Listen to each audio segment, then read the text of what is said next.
Our final witness this morning is James B. Steinberg, Vice President and Director of Foreign Policy Studies at the Brookings Institute and former Deputy National Security Advisor.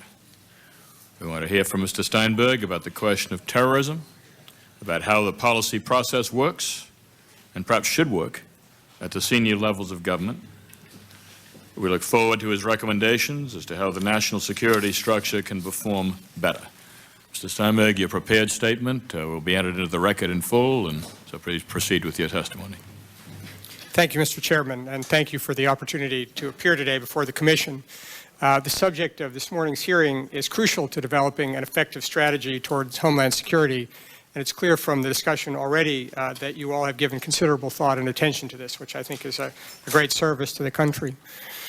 There's little dispute about the central role that information plays in combating terrorist threats to the United States and to our interests. And similarly, there is a broad consensus about the need to adapt the way we handle the collection, analysis, and dissemination of information to meet these new threats.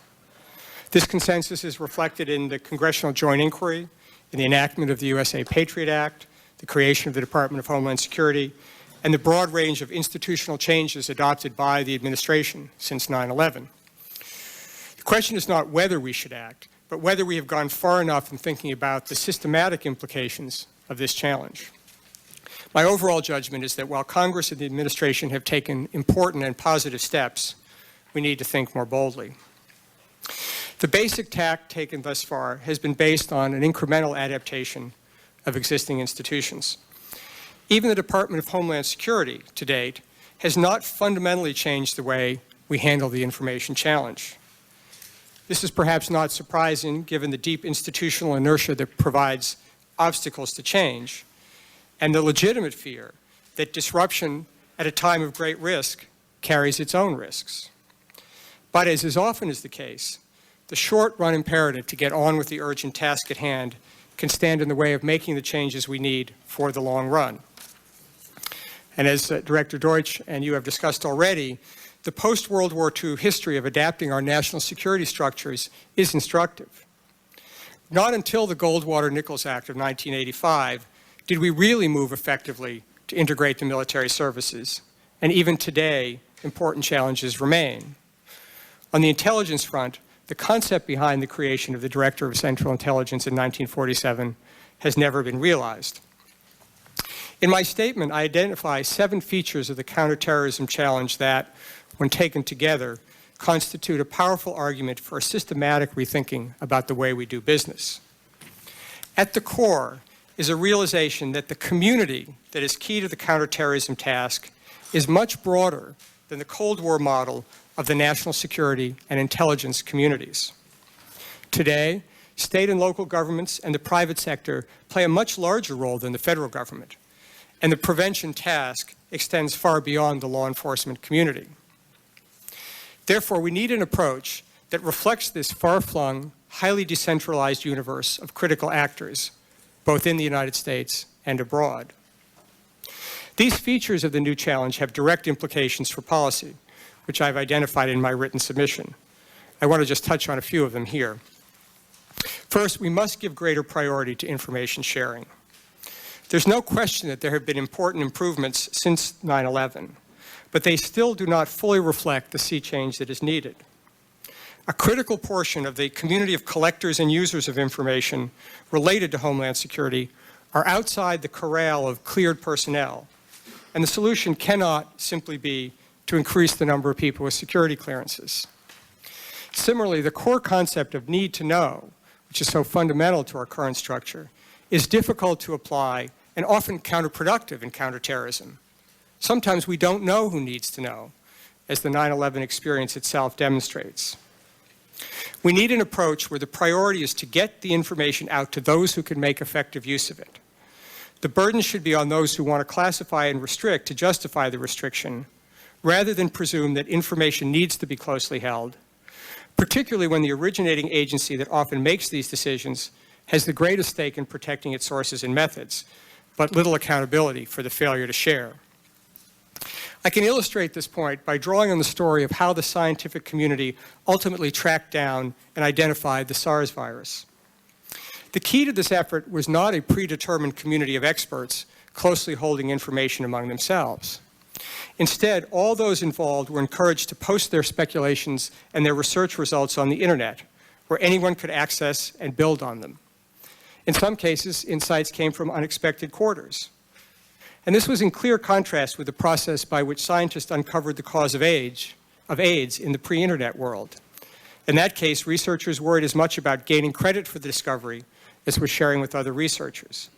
In the case of AIDS, the process took a decade compared to several months for SARS.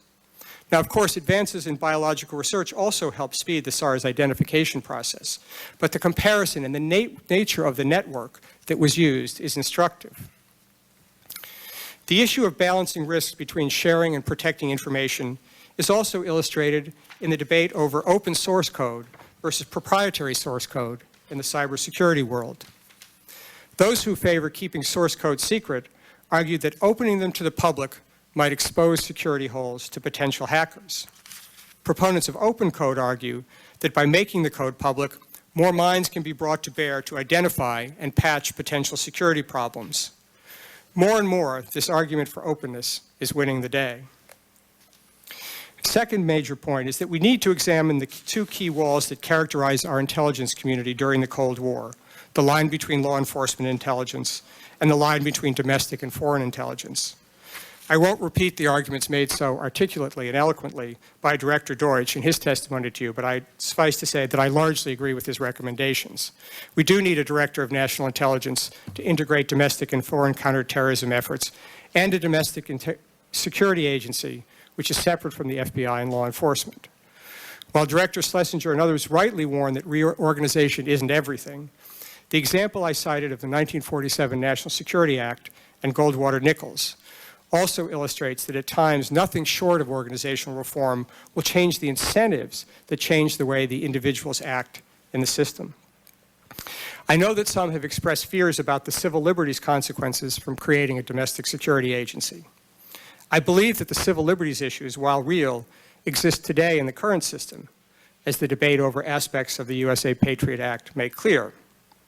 Moreover, the best way to address this problem is to tackle it head-on, rather than rely on imperfections in the existing system to safeguard civil liberties. It would be unfortunate indeed if the only way we could protect civil liberties was at the expense of protecting our security. I think this is a false choice, and I'll return to this issue in a moment. The third major point is that we need a parallel integration of the policy apparatus to mirror the proposed changes on the intelligence side. In particular, we need to examine how to integrate better the domestic and foreign policy dimensions of counterterrorism. And to accomplish this, as I state in more detail in my written submission, I suggest that we strengthen the role of the Secretary of DHS in the interagency process and integrate the Homeland Security Council better into the NSC.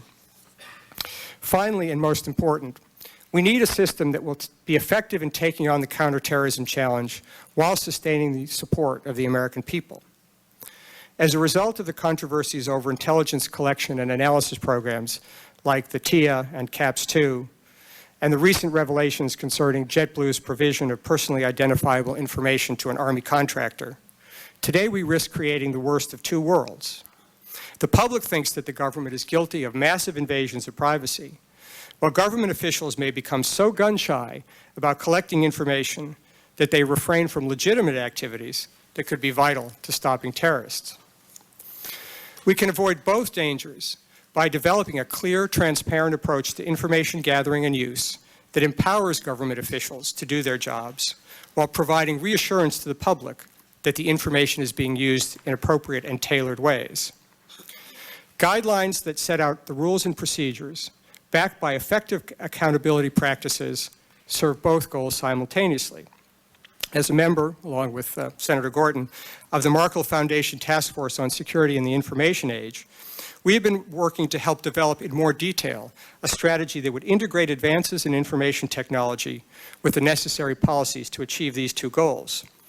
We issued our first report last fall under the able leadership of Philip Zelikow, and we plan to complete a second report later this fall on this issue of guidelines and accountability, and look forward to sharing our results with the Commission. Establishing a system of guidelines and accountability should be a priority for Congress as a part of its overall oversight responsibility. Although I believe that the guidelines themselves should be issued by the executive branch rather than enacted by Congress.